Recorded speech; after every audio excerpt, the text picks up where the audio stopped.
Okay, Avi, why don't you thank her now? Yeah, you can do it, but okay. You can stay, but I'll just say something. The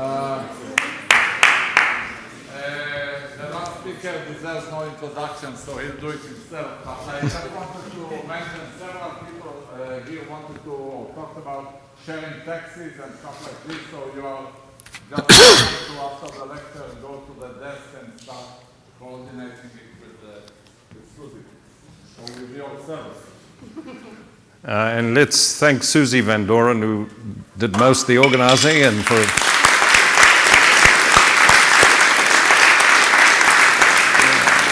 and I guess since this is the last lecture, we should also thank the organizers. I did very little. Jean, I don't know what he did exactly, but Avi and Russell did most of the work, and I think you did a great job.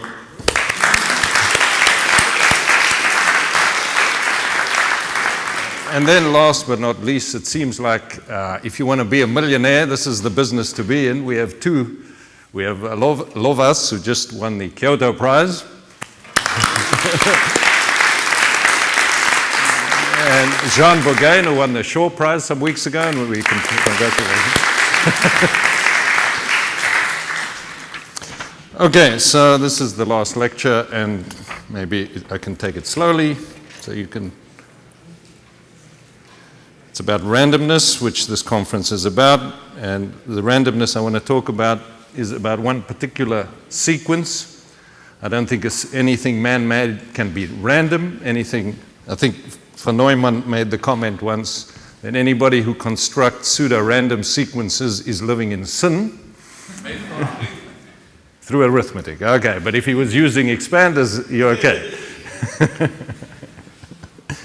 I see you know the quote, okay. I saw that in Knuth's book on, he's got a long chapter on randomness, and you can philosophize about randomness and never get anywhere really. So I'll just make definitions. First definition is, what is this Mobius function? So mu of n for n an integer is minus 1 to the t if n is a product of t different primes. So it counts the parity of the number of distinct prime factors, and if there's any number which appears to a power more than 1, in other words, it's got a square factor, then mu of n is 0. Many people have thought, written, and philosophized about this sequence. Here's the sequence. Mu of 1 is 1, mu of 2 is minus 1, 3 minus 1, 4 has got a square factor, etc. So that's a sequence whose randomness is a sequence random. Well, what do we mean by it? But before I do that, let me tell you why it is of great interest to many people who've thought about prime numbers. So if you take 1 over the Riemann zeta function, so the Riemann zeta function is product p, 1 minus p to the minus s to the minus 1. So if you take 1 over zeta, it's what I've written there, and if you multiply this out and collect terms, you'll get some mu of n to the minus s. So if you wanted to know where 1 over zeta, something about 1 over zeta, like knowing that where zeros are, which would be the poles of that, it is not surprising that that's completely and very elementarily equivalent to understanding the sum n up to capital N of mu of n, which is averaging the sequence up to n and asking for how much cancellation is in this sequence. So this is very well known, certainly known to Chebyshev. And in fact, Chebyshev knew that the prime number theorem is elementarily equivalent. Doesn't need anything fancy. Chebyshev was trying to give an elementary proof of a prime number theorem. And he certainly knew that elementarily, the sum mu n up to n, which I'll put times 1 here for what's to come later, is, when divided by n, goes to 0. That's this notation, little o of n. So the prime number theorem, which is not a trivial theorem, but by today not particularly difficult theorem, is equivalent to the fact that there's cancellation in that sequence. And that's known. If you ask how much cancellation, then we don't know. But we know a conjecture or a hypothesis, the Riemann hypothesis.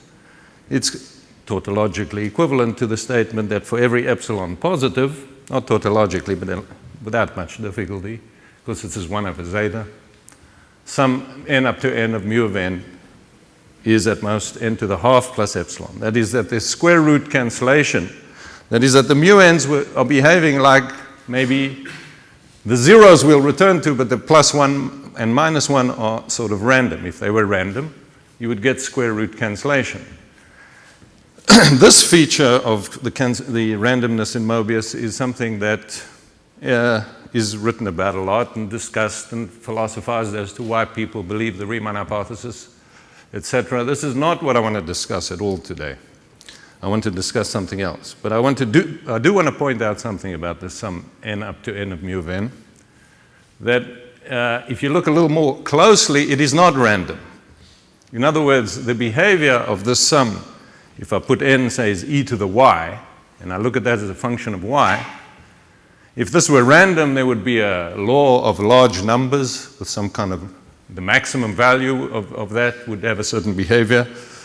Actually, what this is, assuming Riemann, and what's certainly true, this function as a function of n, which if I put n equal to y, e to the y, and as a function of y, is a unbounded b squared almost periodic function of y. So a very structured function of y.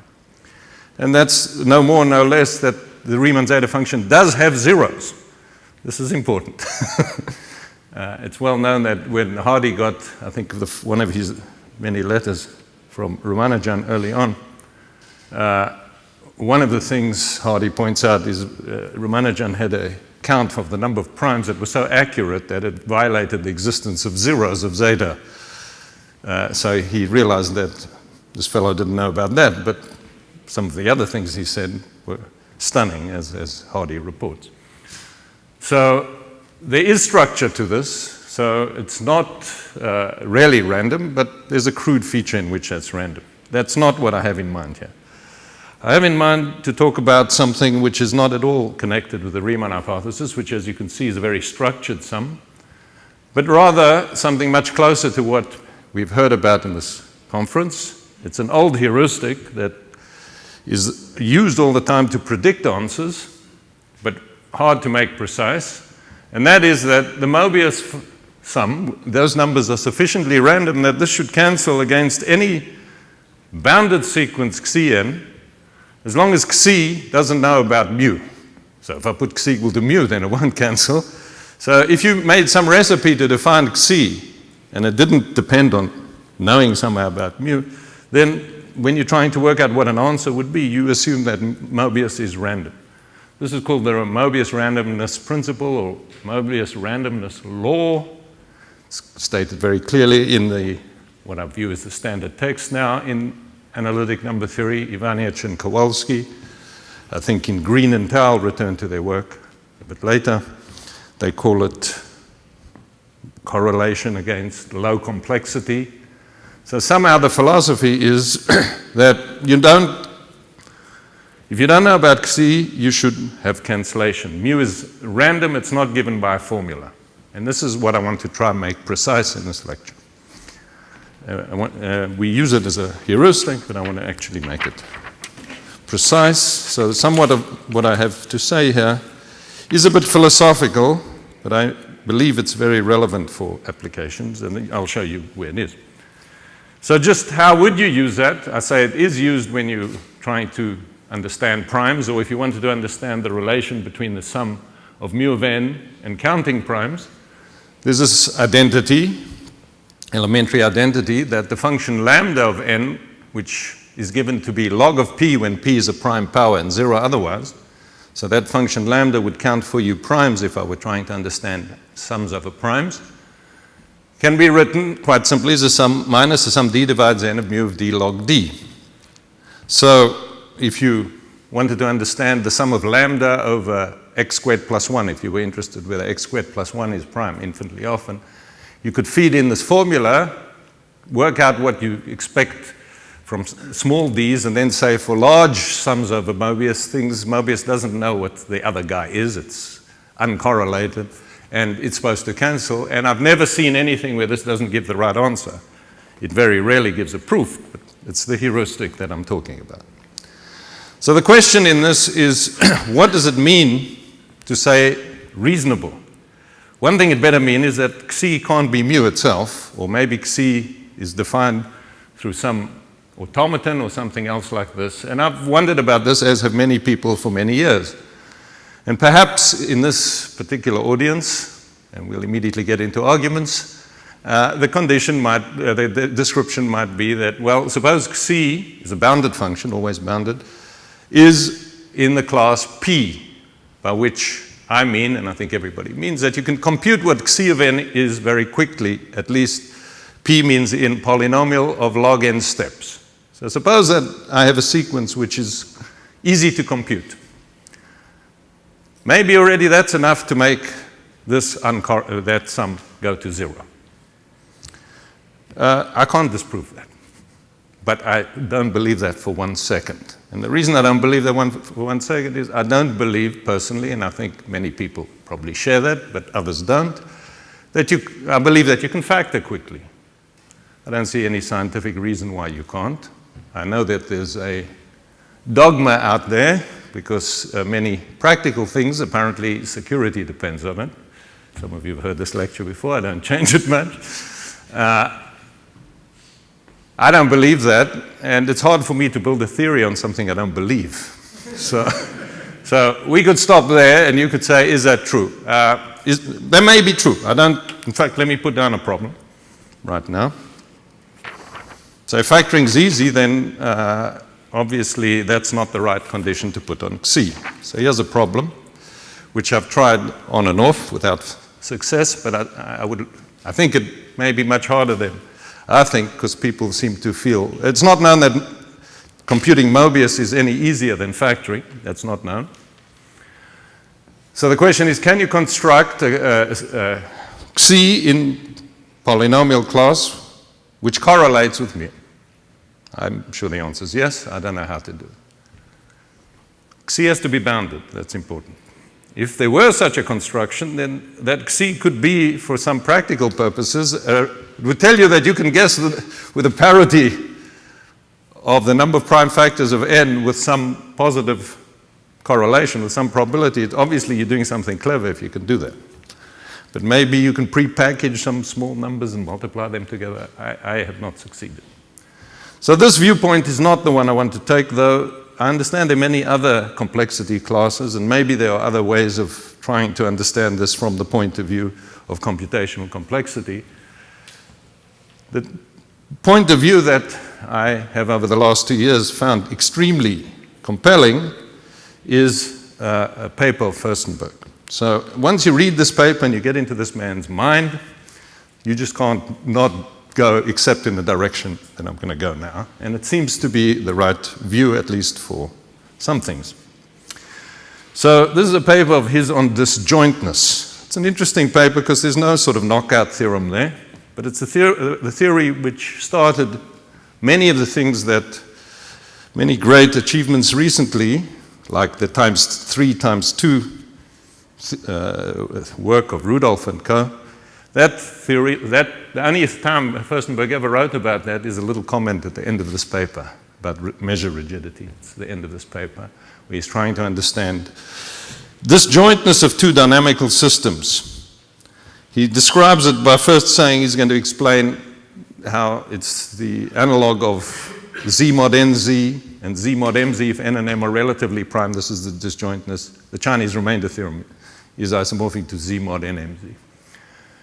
It's also a kind of a generalization of Gaussat's lemma about, this is how he sets it up, in terms of a group product mapping into a product group projecting onto each, and if the factors of the groups don't know about each other, they have no common factors, then you project onto.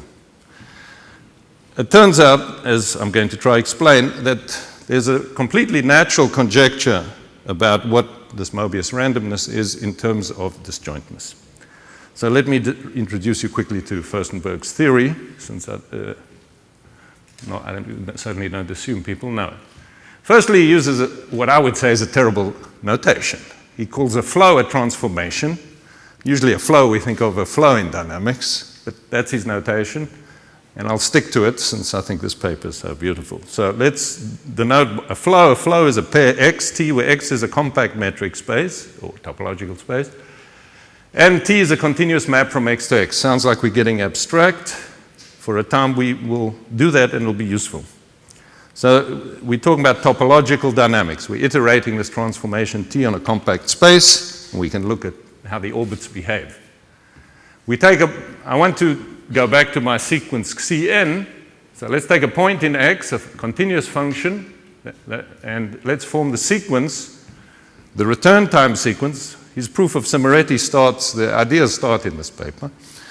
So he looks at the return time sequence, or he might be a sampling sequence, some people call it. I'll get a bounded sequence here, because F is bounded, by evaluating on the orbit of X the values of F. So this gives me a realization of a sequence. And his idea in this paper, and it actually goes, this particular thing, the construction that I'll give in a second, it goes back to Bebutov, is to realize the complexity of Xi, because I want to say that somehow if Xi is simple, so if Xi is realized here and the dynamics are simple, then I'll call the sequence simple. That's the basic philosophy.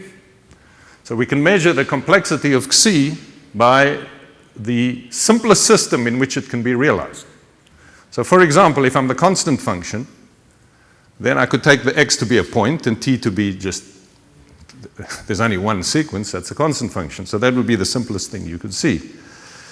If I have a much more complicated system, maybe I'll see many X's, but if you give me the sequence Xi to understand its complexity, the first thing to do is to try to realize it in the simplest system that you can find. So the first remark is you can realize any sequence in this way. This is very easy. This forces us to look at some kind of dynamical systems that I normally would not want to look at, but there are advantages, so that you know there's no loss of generality, and also will allow us to make some constructions of a dynamical system associated with Mobius, which is going to be one of the highlights here. All right, so we have our sequence Xi. Let's assume that Xi takes value 0 in 0, 1. Doesn't matter whether it takes values finite or not. And I want to realize Xi of n in such a flow. So there's an obvious way to realize it, is let me take all sequences of zeros and ones. So I take 0, 1 to the n, all functions from n to 0, 1. That's my compact topological space.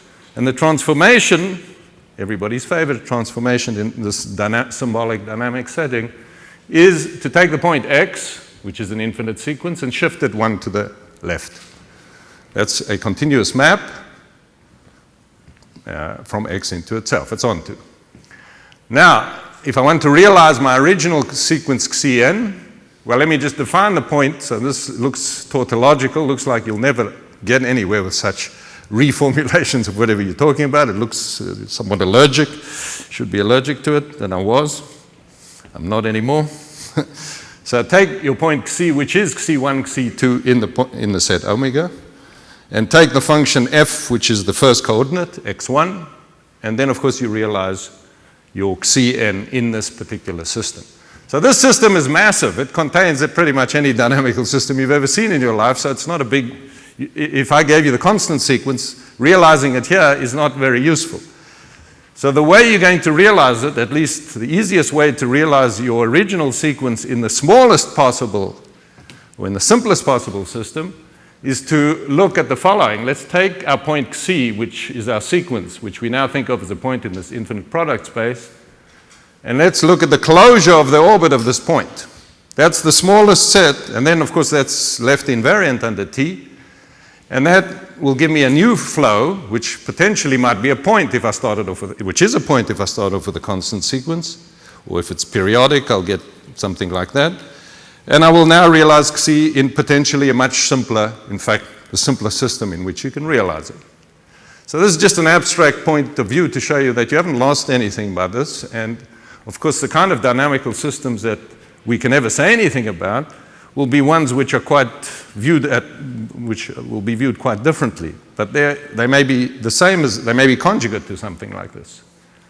All right, so now we need to get into the complexity of the dynamics. So luckily, the answer to this question apparently is quite easy. Otherwise, I'd have to start worrying about all kind of, there are millions of ways of measuring how complicated a dynamical system is of this type. But there's one measure which happily seems to be the right one, and that's the entropy.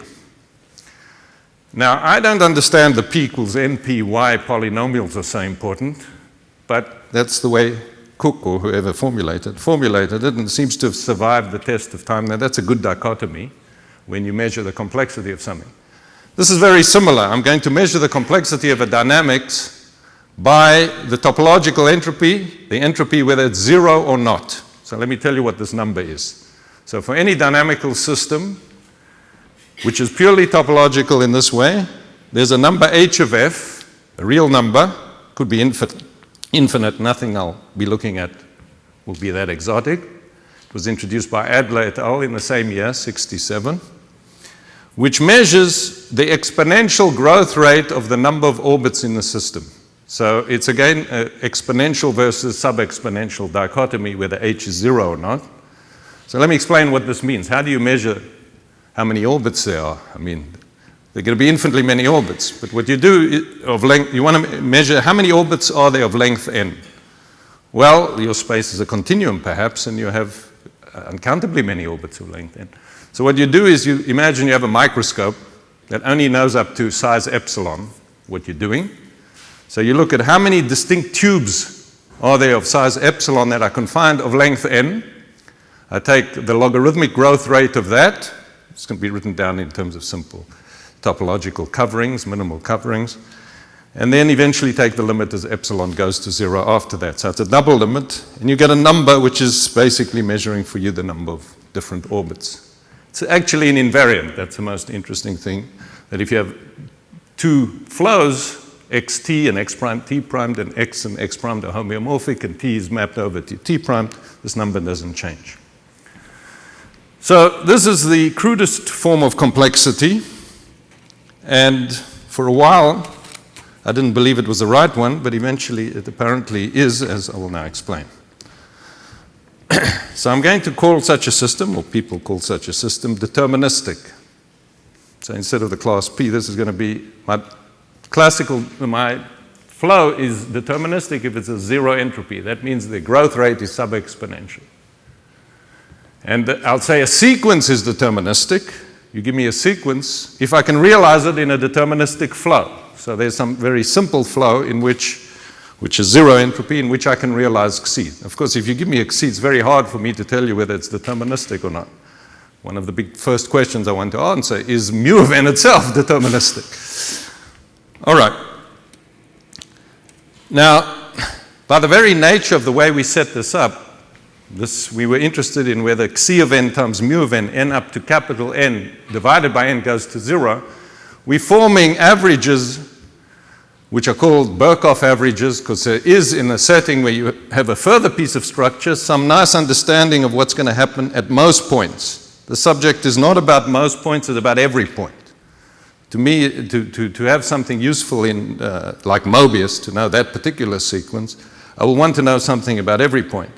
But there's no doubt, and it's a fact of ergodic theory, that the extra structure is useful, and one has to allow this and contemplate it. So in the same paper, he's not the first to call this a process, everybody calls this a process, is going to be for me a flow, like before xt, but there's an extra object, a measure, defined on all Borel sets on X, which is invariant under the transformation. That means that for all A, nu of t inverse of A, t is not necessarily invertible, is nu of A. Then you get a measure-preserving transformation relative to which you know the Birkoff ergodic theorem, for example. There may be, our interest really is xt. There may be many invariant measures. We will see this coming up, but you choose one. There may be only one in some kind of system, but we contemplate any invariant measure. Now, in this setting, the entropy had been introduced earlier. This is called Kolmogorov-Sinai entropy. And that is a measure of a process. That means you have a measure, and not like before where we just had a topological space. So we have this extra thing here that we have a measure, and then you define this took some effort by Kolmogorov and Sinai to get it right, apparently. But they did. They came with an invariant, which Kolmogorov introduced to distinguish various systems, which is close to the Shannon idea of information entropy, but it's built in with this dynamics. And there's a way of defining a number which is also measuring the exponential growth rate of the number of orbits, except now you weight this by the measure with the usual entropy function. So I won't give the definition, but there's a very important entropy, which is now the entropy of the process. That was the entropy of my topological dynamical system. This is the entropy of the process. And here the word deterministic is really good. So I want to explain where the word deterministic comes from, because this is a lovely theorem of Pinsker. That H is 0. Again, I'll say this flow is the process is deterministic. 0 entropy means that something is determined. That's where the word comes from. And this says that if you take a sample sequence, or for all sample sequences, if you know the tail of the sequence, suppose I know Xc2, Xc3, Xc4, then with probability 1, new probability 1, I can work out what Xc1 is. Or you could say that Xc1 is a measurable function of the other variables. So Xc1, the tail is determined by the future is determined by the past if it's invertible. Here, Xc1 is determined by the rest. That's equivalent to 0 entropy. So maybe with a P equals NP problem, I don't know, are there good reasons for this distinction, that polynomial versus exponential? Is there some good reason that that's a natural? Here there is a natural thing, is that's equivalent to being deterministic. All right, so let me say again, we're going to try and understand the sequence Xc.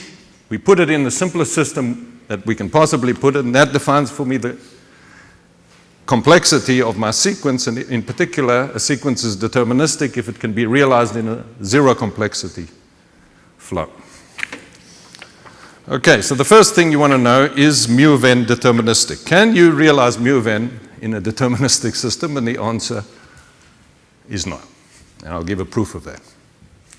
Of course, if you could realize mu of n in a deterministic system, I would sell everything I have for that, because then I'm sure that system would tell me the Riemann hypothesis, because I would use that to just generate mu n quickly. I'm not going to go, in all the systems that I'm going to look at, which are 0 entropy, you can actually generate the numbers very quickly if it's a smooth dynamics in the usual, in some model of computation. So it would be very interesting if it were. So it's not surprising, but this is the only theorem I know about any randomness in mu. So that it is not deterministic in at least this sense. You'll see where that comes from. A much stronger form of this is the answer to the question that I asked at the beginning. And that's going to be my main conjecture here. And that is, let me say that mu of n is disjoint from a flow. And I'm stating this in this particular way. And I'll explain why the formulation in this way in a moment. So I'll say mu n, the disjoint word comes from Furstenberg's general abstract theories. I'll say mu of n is disjoint from f if the sum we're interested in, is going to 0 for every c that you realize in f. So that's what I mean by mu disjoint from f. So the prime number theorem is mu is disjoint from a point, the simplest system of all. And the main conjecture, I'll call it this is a fully clean, real statement about what the Mobius randomness law is, and of course, if it's true, it's extremely powerful. Mu is disjoint from any deterministic system. In particular, it's a much stronger version of mu being not deterministic. It means that mu can't be approximated, because it's orthogonal to it in a sense, by any sequence in a deterministic system. So that's the main conjecture, and the content of this lecture is to try to explain why this might be true when many cases that are hard-earned to prove it, and what this has to do with disjointness. Okay, so that's a conjecture which for a long time Elon Lindenstrauss convinced me was false. So I still put it up because let me tell you why it's probably true. So why believe this? And why is this going to be any more interesting than that? Maybe it isn't. So I'm now going to remind you of something which sits in the back of many people's minds. I went and looked up this paper a year ago of Charles. It's in his book on Hilbert's 10th problem and things like that. The most interesting thing about the way he stated it is he has big O instead of little o, so that the conjecture is trivially true. The statement is this fact, that mu doesn't correlate against itself. Why am I looking at correlating mu with all these simple sequences? Why don't I just look at mu correlating with itself? Well, here's a conjecture that mu never correlates with itself. So if you take A1 up to AT integers and you look at the sum of mu of n, so this is what is the prime number theorem. Now let's shift non-trivially. So if I look at mu of n and mu of n plus 1, is there any, if this guy's got an even number of prime factors, would the next guy have more chance of having an even number of prime factors? Surely not. So surely these are uncorrelated. There's nothing wrong with this conjecture except that nobody has ever made an iota of progress on it. So that's the reason it's sort of dead, is because you can't say anything about it. The moral of the story is mankind, unfortunately, has no tool to correlate Mobius with anything complicated. But we do have tools, and that's the whole point of this formulation, to try correlate Mobius against something that's simple. We just don't have any means to even start looking at mu of n plus 1, unfortunately. And if you take mu of n plus 2, plus 3, it's even worse. So there's no question that this seems right. I don't even know if anybody's ever done numerics on it. It sits there. But it does imply my main conjecture. So to the extent you believe Charla, you better believe me. And this is something for which we can measure progress by proving it for more and more f's. And if you get it for all f's, it's going to give you serious entropy in the Mobius, much more than I know over there. Of course, I said it's not deterministic. I must have done something like that. All right. So the main reason that Charla is not a workable thing is just lack of ability to touch it. On the other hand, as I say, this can be attacked. So this is a purely combinatorial fact. So it takes the definition of entropy, uses zero entropy, and it's a law of large numbers. I would like to say it's a big summation by parts. You use the fact that you know that Mobius is not correlating with itself, so it starts to present all sort of configurations of a fixed length. While if you zero entropy, you don't have that ability to present all configurations, and it's going to be pure combinatoric. So it's a purely combinatorial proof, probabilistic proof, and it has nothing to do with Mobius. It has to do with the fact that that's uncorrelated implies that you don't correlate against this. I would love to say this conjecture is if and only if, but Bergan thinks he has a counterexample, and he still has to convince me and Benji Weiss, but he's usually right. So I don't put if and only if. It's not too important for me. The interesting direction is, of course, if you have zero entropy, you don't correlate against Mobius. It would be nice if that were exactly the class of systems which is orthogonal. That's very clean. And it's not far from that, because one of the beautiful theorems in this Furstenberg paper is the disjointness statement, which is not a statement about individual elements, but it's a statement about Birkoff sums. And one of his big results is the disjointness of anything of completely positive entropy, what's called a K system, against a zero entropy system. These are always orthogonal or disjoint.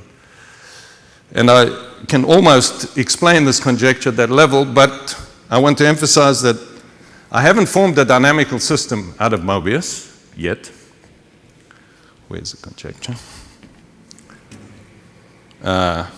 So that the statement here is just for Mobius, and I'm not allowing myself to correlate Mobius with itself, not because it's not interesting, it's just because I can't imagine right now anybody saying anything about it, and we want to make progress.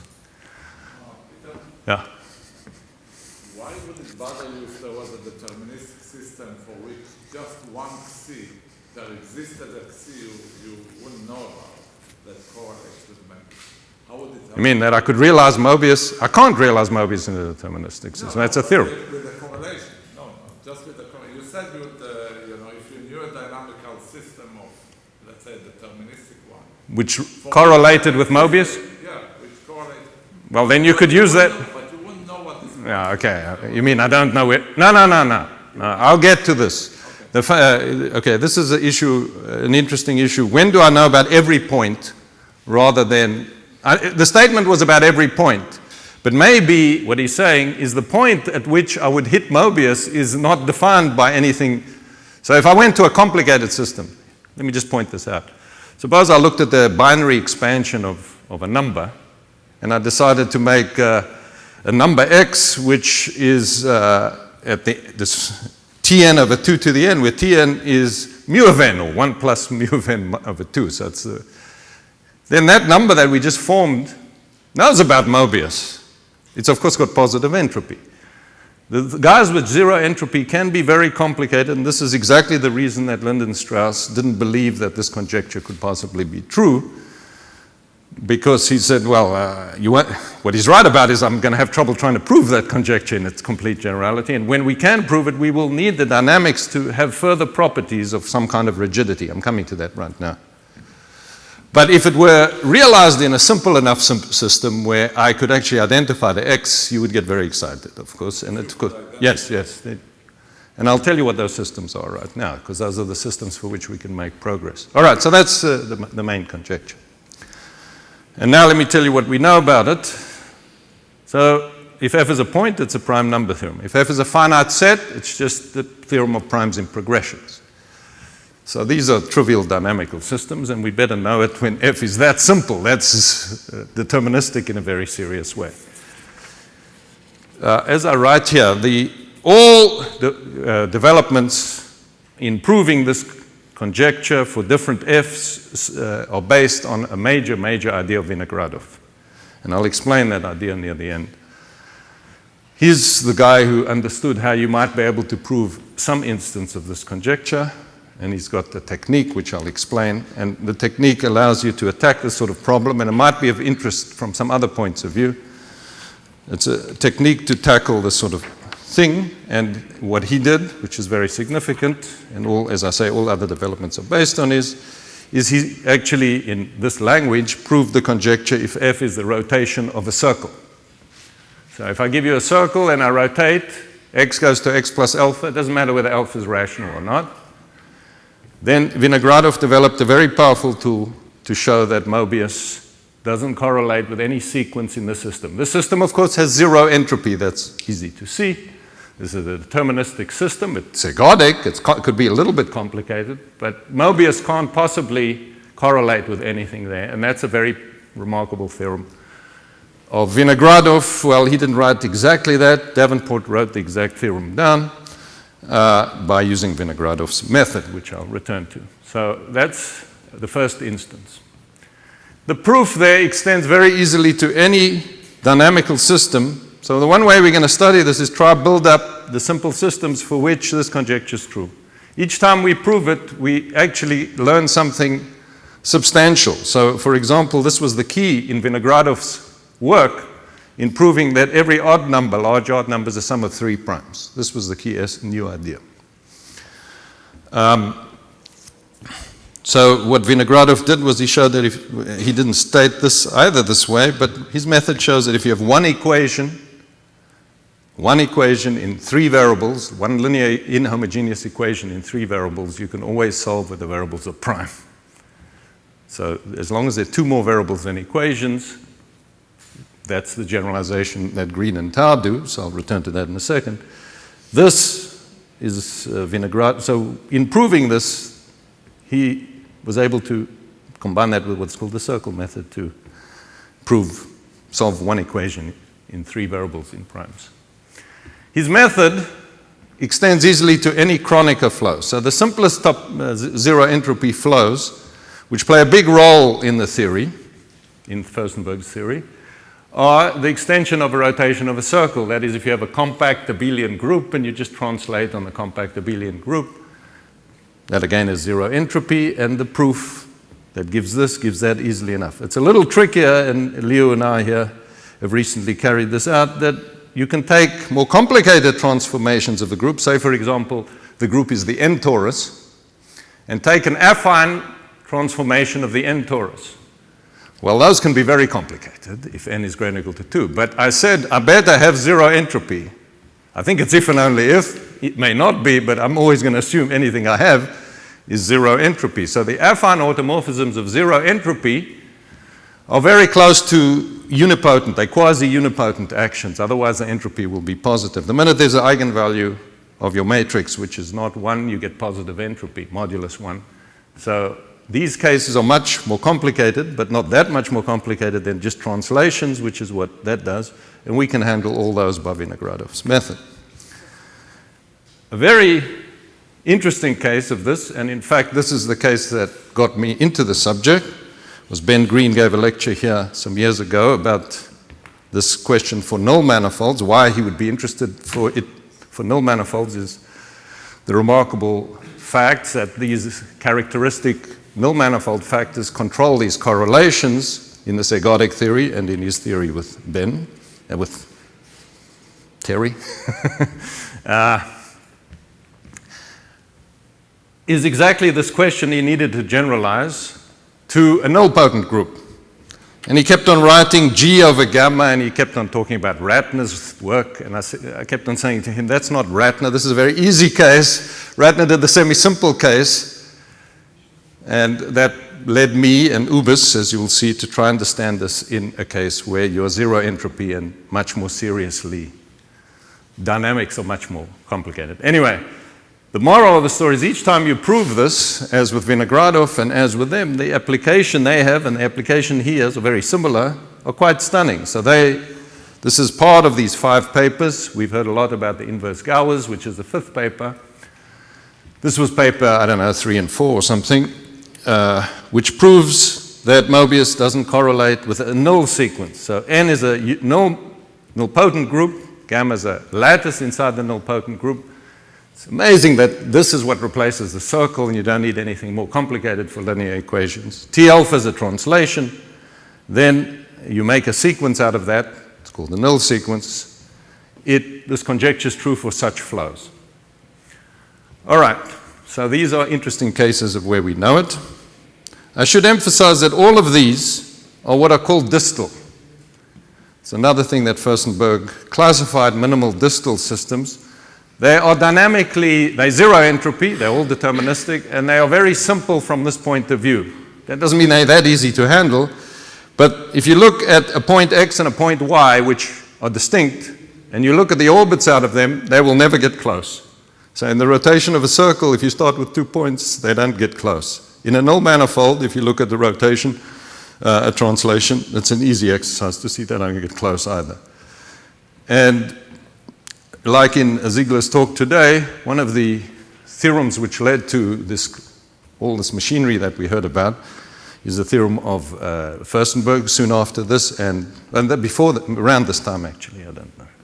And Zimmer later, a more general case of classifying distal flows by operations of extensions, isometric extensions. So there's a way of building up all minimal distal flows in a very uniform way. And I believe strongly that this is a case in which you could use that input, this Furstenberg input, to prove the conjecture for all those. But it's harder than I thought, and so far Leo and I can only do some non-trivial inhomogeneous cases, but not too many.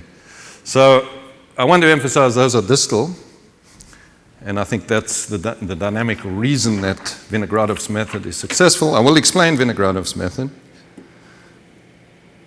But the world changes, and this was what Ubis and I tried to do, and we only have partial results. I'll explain a little bit what they are.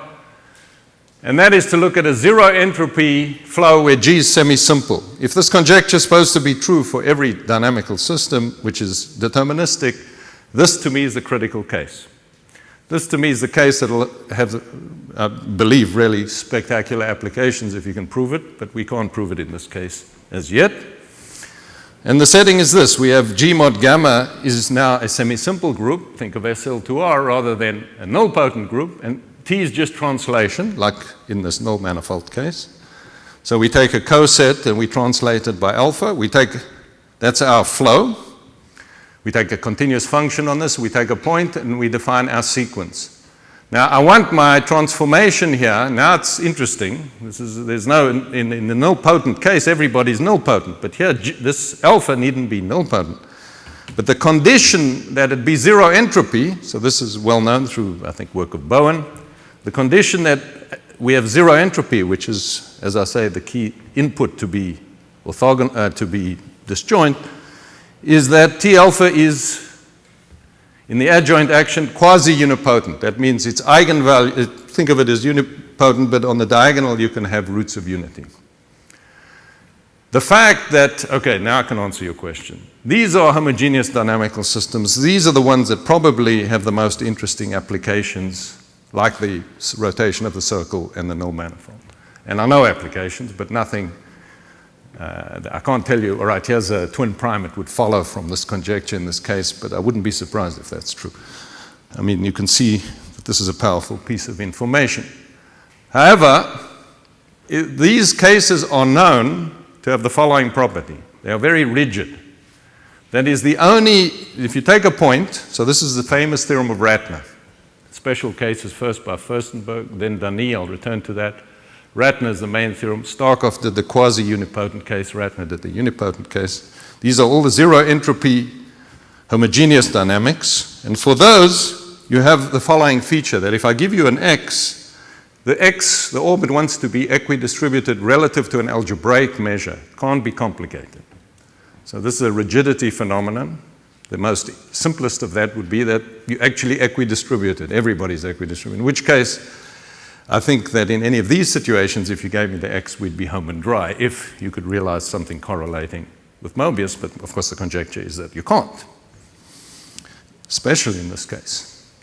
So I will explain what Ubis and I can do and why this problem is much more difficult, but the dynamics of this is much more complicated. It's not distal, it's mixing of all orders. So this measures the complexity of dynamics as being still zero entropy, still deterministic, but of a different order of difficulty in understanding the orbits. And this is why Ratner's work is really quite spectacular, and it does not succumb to harmonic analysis, which certainly those things easily do. And I'll return to that when I explain what we can do there.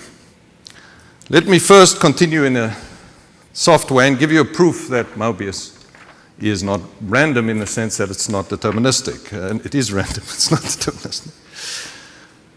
So if you've got this far, you could say, why didn't I make the system out of the Mobius itself? I resisted this for at least a year.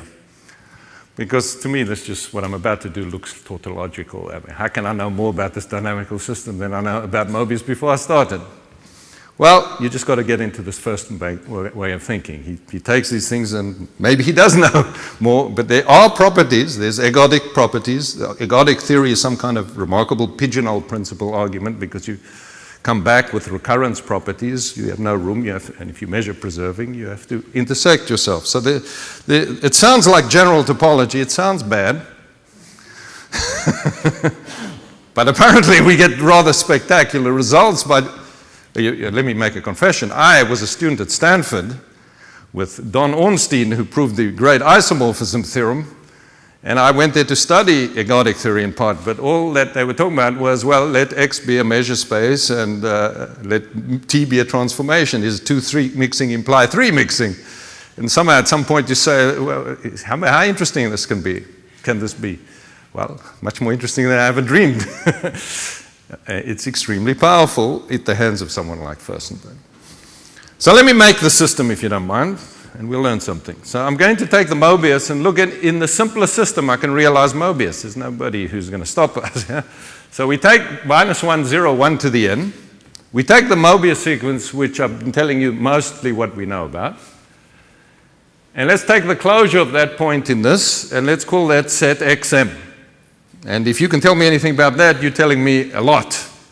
So, but that's an invariant set, and the Mobius flow, I'll introduce it here, is going to be called, this is a Mobius flow. It's the smallest system in which I can realize Mobius. It doesn't sound like you should be able to say anything about it, but just like with groups, this is one of the big philosophies of the subject, factors, extensions. A group may be very complicated, but maybe you can find a factor which tells you something about it, something non-trivial about it, which you can study. So of course you have to be in a position where something else is a little friendlier, and that's what happens here. So if I look at the following new system, which I'll call the square-free factor, let me take the square of each coordinate. So now I'm forgetting about the plus minus 1. Let me try to see if there's randomness between the 1 and the 0. Let me try to get some mileage out of something. So I'll square the coordinates, and I get a point which is the numbers which are square free. Their density is positive, you all know that. And let me call the closure of that set in 0, 1 to the n, under translation, I'll call that y, s, and I get a new system on 2 symbols, which is a square free flow. So I've got the Mobius flow that I'm really interested in. And I've got this square free flow that certainly, if you knew something about it, would be very interesting. And you do know a lot about that, and that's the whole point. So there is a map from the one flow to the other by just squaring the coordinates. That's a continuous map. And if I first shift and then map down, or if I first map down and then shift, those commute. So this is the very definition of a factor. So the square free flow is a factor in this dynamical system sense, just like in group theory, one group is a factor of another group. This system is a factor of that system. Everything needs to be continuous here. Tm is the shift on M, Ts is the shift on S. So that's my Mobius system that I want to know about. This is the square free system. Okay? Now it turns out it's much easier to sieve for square free numbers than it is for primes. There are many more of them. It's quite an elementary sieve. Executing it here is not very difficult. What's much more interesting is the answer, which is very complicated and something completely new. So I'm going to now tell you that I know pretty much everything about the system S, and it's got a lot of answers to what I'm interested in, but not all answers. The most interesting ones still rely on X. But of course, if S is complicated, so will X be complicated. So a subset of the integers is admissible. This will come from the sieve. So if you give me a set of integers, infinite or finite, I'll say it's admissible if when you reduce this set mod p squared, so obviously square free has something to do with p squared, I reduce A mod p squared, I get residue classes modulo p squared. Suppose I don't fill them all out. So a set's admissible if for every prime p, I don't fill out all the residue classes mod p squared. So it's obvious if I take the square free numbers themselves and I reduce mod p squared, I will not get all of them, if you think about it for a second. What's interesting is the converse here. So that's some funny subset of the set. It's a closed subset. It's translation invariant also. The set of points of 0, 1s who support the places where they 1 is admissible is a closed subset of this infinite product space, and it's actually the closure of the S orbit. So that's the one thing we can say here. So I'm now going to tell you exactly what I know about this dynamical system, the square free flow I call it, which is a factor of what I really want to understand. So Ys consists of all the points whose this Ys is a subset of 0, 1 to the n. It's got positive entropy. That's the good news. Otherwise, if it were trivial, I wouldn't learn anything. It's got positive entropy. Its entropy is 6 over pi squared times log 2. It's very far from a distal kind of thing itself. So the advantage, by the way, to me, a dynamical system had to be a mechanical system or a smooth dynamical system. Those are the ones I'm correlating against mu. But if you allow yourself this bigger world, you can make systems out of shifts just to start out with. It gives you much more freedom. And here we are making the system and asking the same questions.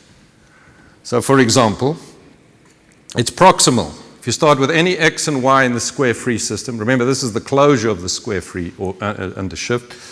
If you wait long enough, the orbits will get close to each other, arbitrarily close. So that is not obvious. That's a theorem.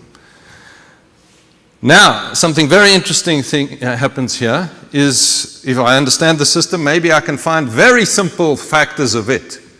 Things like Chronica flows. So there is a Chronica flow, which is the following flow. The compact group is the product of z mod p z squared over all primes with a product topology standard.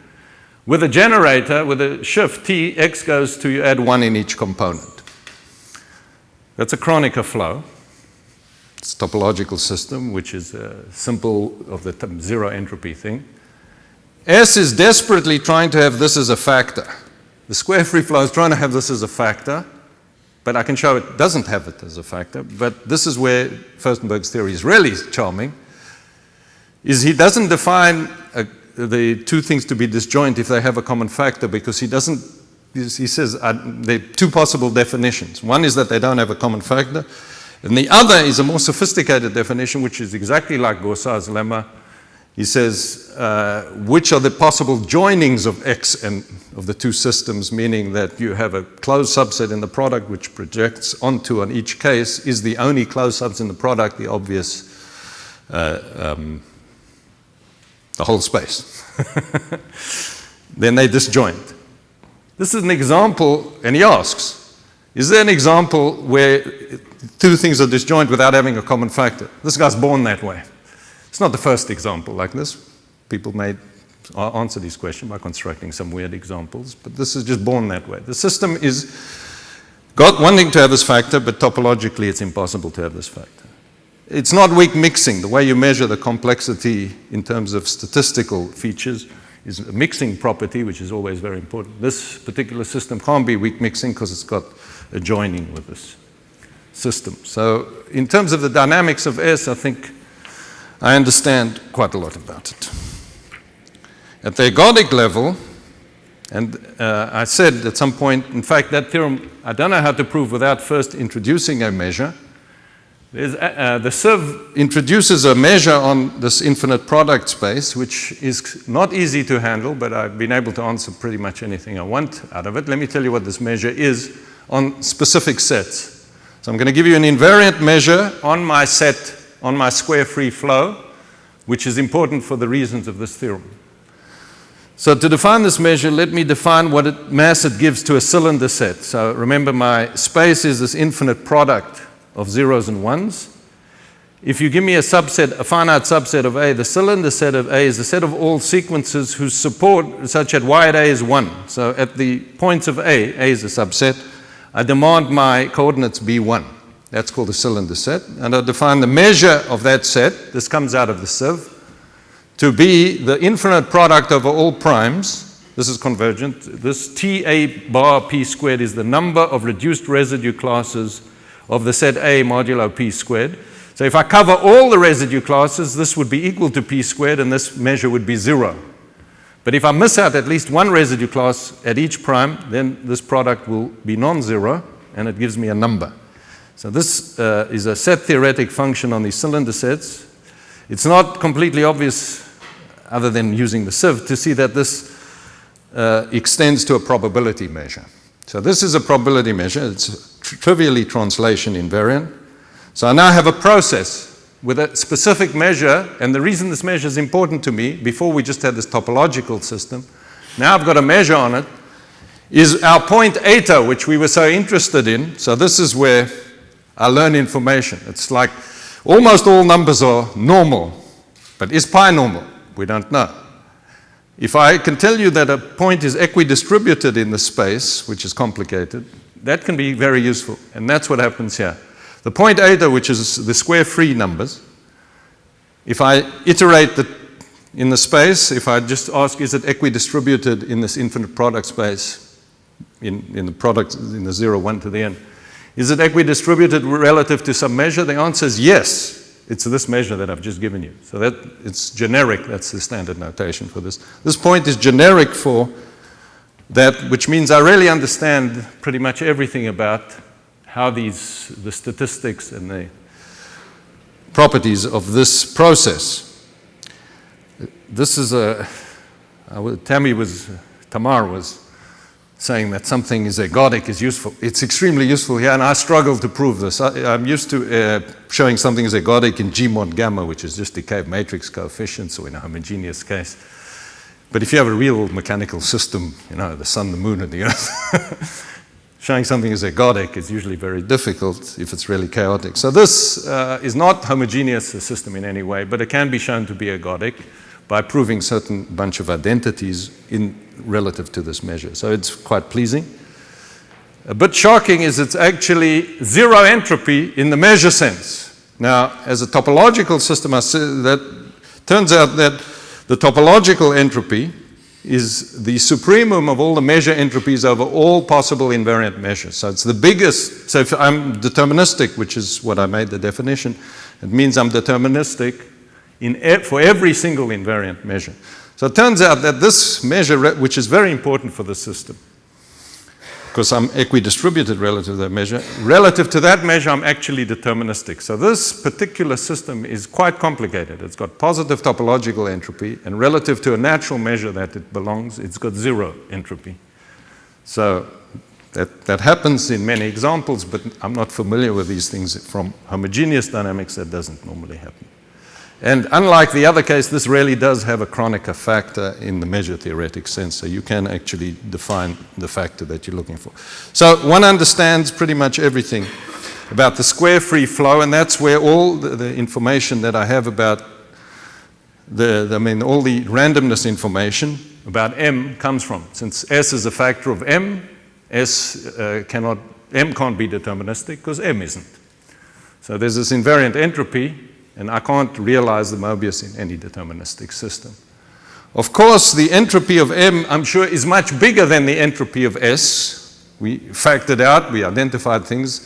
I'm sure that it's actually full, but proving something like that is already really proving a serious low bound that something is really complicated. And my conjecture that we disjoint from every 0 entropy system in a relative form properly stated will imply that actually there's more entropy in M. So the best that we know about the Mobius flow is that it's A, it's not deterministic, and B, anytime we prove a disjointness of the type of Vinogradov, we're learning more about M. So at a philosophical level, this is a randomness statement. At a practical level, you want to prove this disjointness from as many F's as you want. I won't continue here because I'm not assuming anybody is familiar with Furstenberg's disjointness notions, but if you actually are, then you can easily you can understand the fundamental or the basic conjecture there in terms of a disjointness of a process associated with M, a relative disjointness over the so-called Pinsker. This thing can be shown to be a Pinsker factor. But that's not provable, and I don't view that.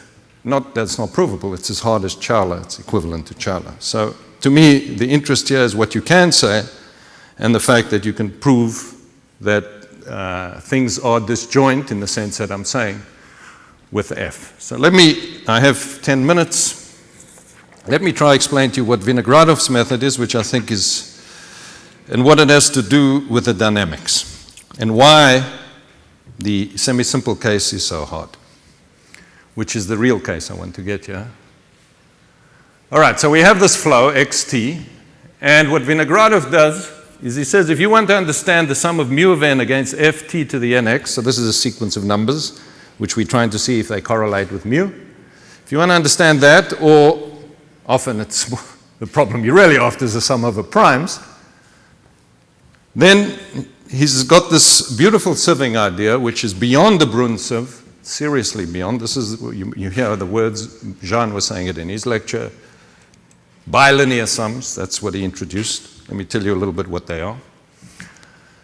You need, in his theory, which is the only way that we know how to handle this sort of thing at this point, you need quantitative equidistribution, not for mu. So the interesting thing here is if you want to understand this, you need to understand F and its averages, so 1 over n times that, not just for every x and every f, but actually on progressions of quite long period. So the moral of the story is to understand the sum over primes, or against Mobius, you need to understand sums over progressions, but in a very, very quantitative way. Which, if you're on the circle, this is just a geometric progression, which we all understand. I learned this material from my teacher, Paul Cohen, and his description of Vinogradov's work was he would sell his grandmother for a progression.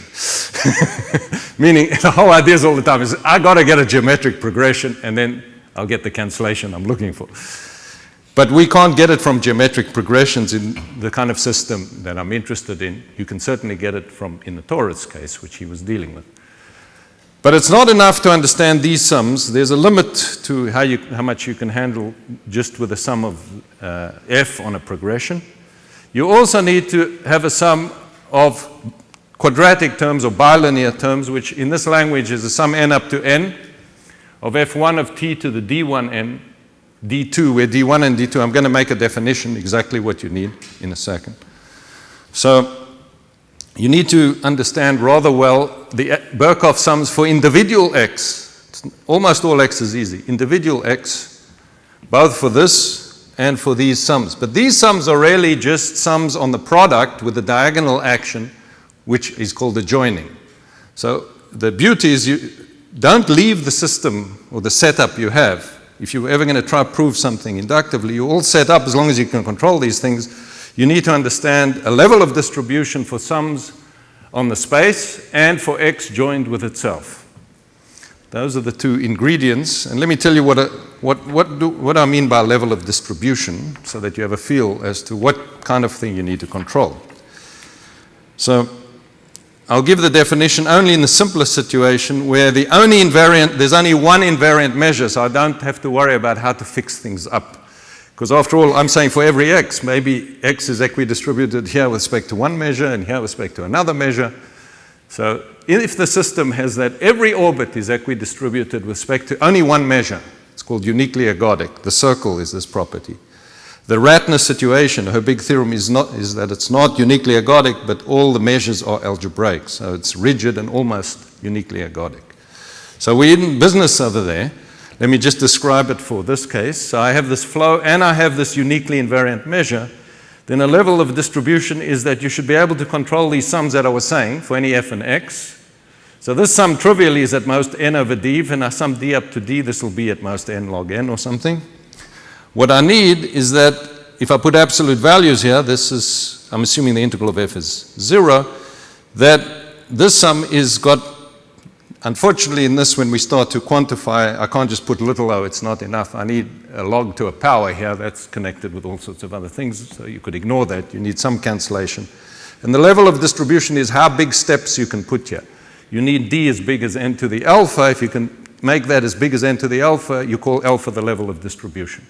The bigger alpha for which you can state this, the better you can execute his method. And in the torus and the null manifold case, one can, and the product of a null manifold with itself is just another null manifold, so you don't really lose the setting in which you start. You do get level of distribution for these types of sums, which are as close to 1 as you like. And then you will need a similar thing for the level of distribution for type 2 sums, which in those cases is not really new, not different. And for those, you need much less level in order to execute Vinogradov's method. The trouble in the semi-simple case, and now let me tell you what Ubis and I are doing. So we look at G's SL to R, gamma's SL to Z, use the unipotent transformation, so it's zero entropy. I look at this flow, I look at that action. In this case, this is before Ratner. Denis classified all the invariant measures in this situation. Let me tell you what they are. So if you give me any point in SL to R over SL to Z, and I look at its orbit under powers of this element U, that's your unipotent action, there are three possibilities. It's either it's either periodic. You can have a periodic point, then of course that's easy to understand. Or its closure is a closed horocycle. That can happen too. And then the rigidity is that you can't have anything else except being equidistributed. That's your third option. That's the first case of Ratner's theorem that was known.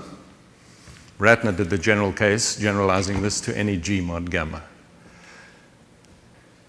One of the difficulties in executing all this material in G mod gamma, where I want it so much, is that nobody knows how to prove Ratner's theorem in an effective way. It's entirely ineffective in its present form and has been such from the beginning. And it's a really important problem to try effectivize it. Whether you could effectivize it enough to do a level of distribution is another matter.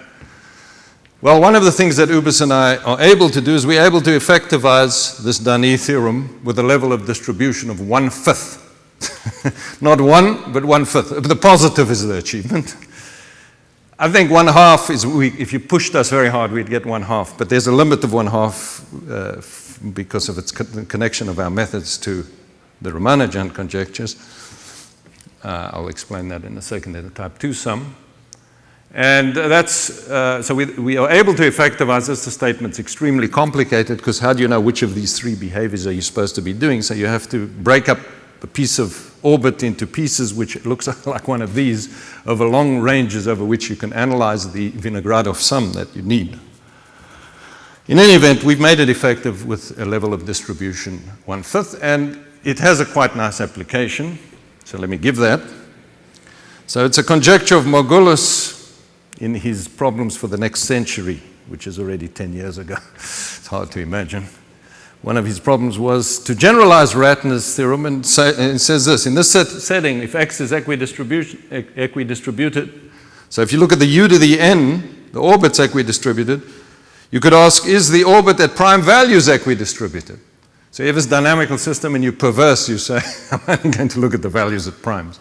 Will it still be equidistributed? I'm sure it's yes. I mean, these things, the primes are rich. Unless there's some obvious reason that it shouldn't happen, this is certainly a safe conjecture. Okay, we unfortunately can't control the type 2 sums, but we do control these, so we are able to prove something which is close but far, both close and far.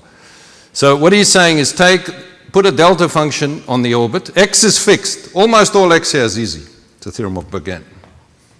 Okay, I shouldn't say that. It's easier.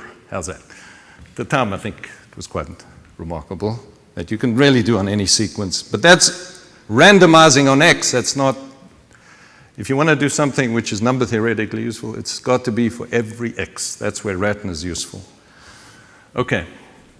So you take these delta masses, you divide by the number, that gives me a probability measure. Mobius's conjecture is that this probability measure tends to Haar measure as n goes to infinity. What we have so far is that any weak limit, we don't know the limit exists, is at most 10 from that level of distribution, is absolutely continuous, is about 10 times Haar measure. So it can't be singular, it's got to be spread out, but of course it might sit on some part of the manifold, of this three-dimensional manifold. But in particular, if you take a set which is open in 9/10 of the space, it will have a positive density of primes in it, for example.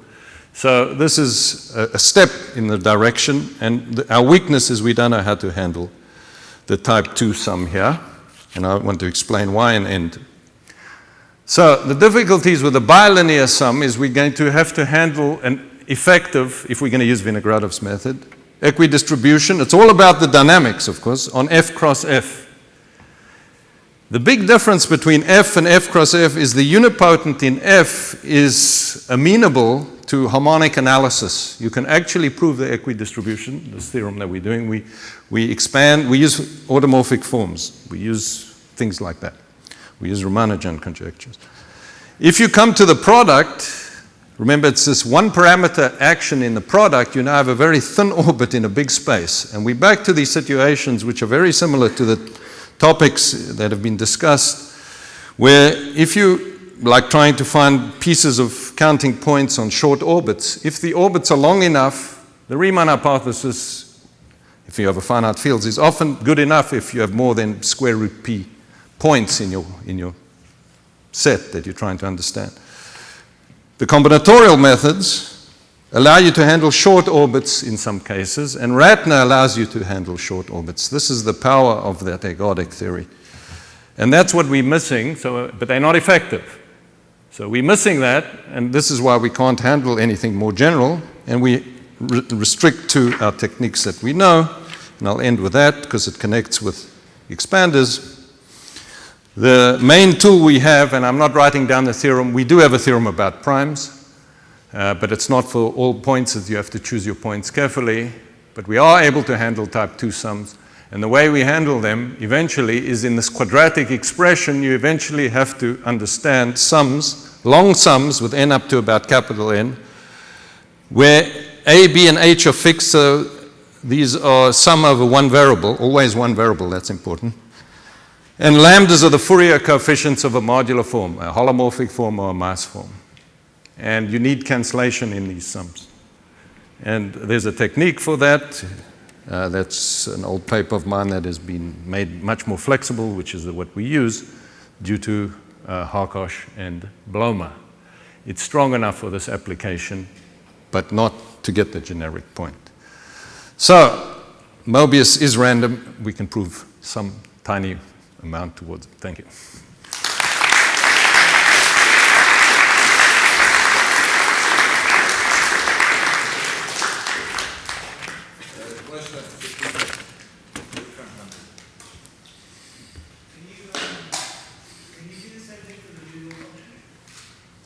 Okay, I can do any correlation of the type that you're familiar with all these systems. So anytime I'm using an Avogadro, Liouville will be just as easy as Mobius, but not entropy. The entropy, yeah, so he's asking, suppose I take -1 to the number of prime factors. Why did I put 0 there? Well, for me, Mobius is God-given. I'm willing to look only at Mobius. And I'm getting all the mileage of randomness. Let me confess right now, I think I made it clear, but let me make it clear yet one more time, that all the mileage of any randomness of the type that Mobius is not deterministic, not that it's disjoint from as many simple things as you want, comes from squaring and looking at square-free numbers. I'm playing off 1 and 0 and not 1 and -1. So if I took -1 to the number of prime factors, I don't know anything about the closure, absolutely zilch. I can't even prove that it's uncountable, the set of limit points. So I don't know any factor. All I know in that case is that that system will be disjoint from all the systems which I can list here. And there are quite a few more, I didn't list all of them. If the conjecture of disjointness is true, I can conclude from that that Liouville has positive entropy. So the conjecture implies it, because that's clear. So if you can do it for all zero entropy systems, you will learn that Mobius or Liouville has positive entropy. Right now, I'm using the square-free factor as giving me whatever I claimed in terms of randomness. Yes, the answer is, yeah, that's the answer. Yeah.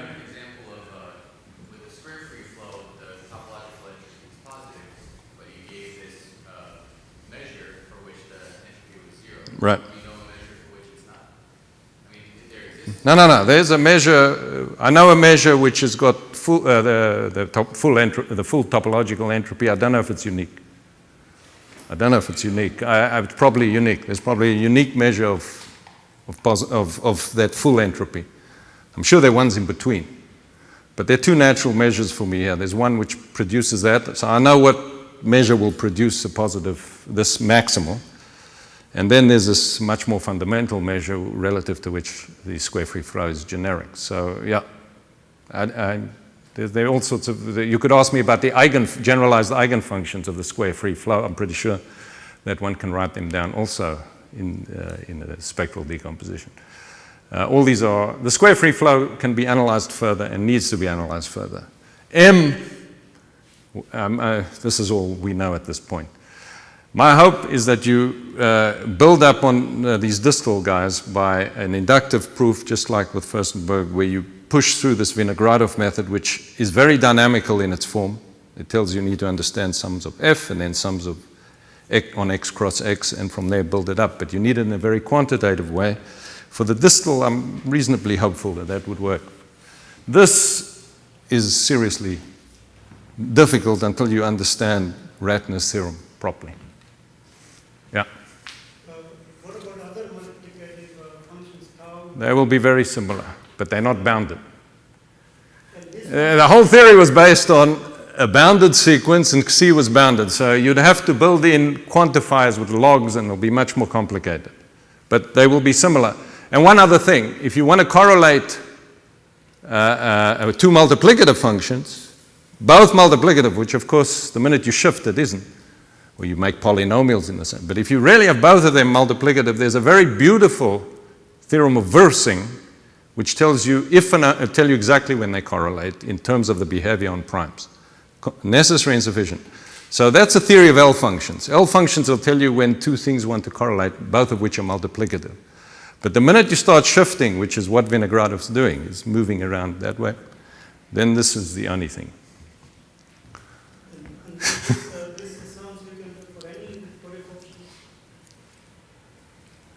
This shifter convolution, yeah, that's in the subconvexity paper of mine. It's a complete treatment that you need for this purpose.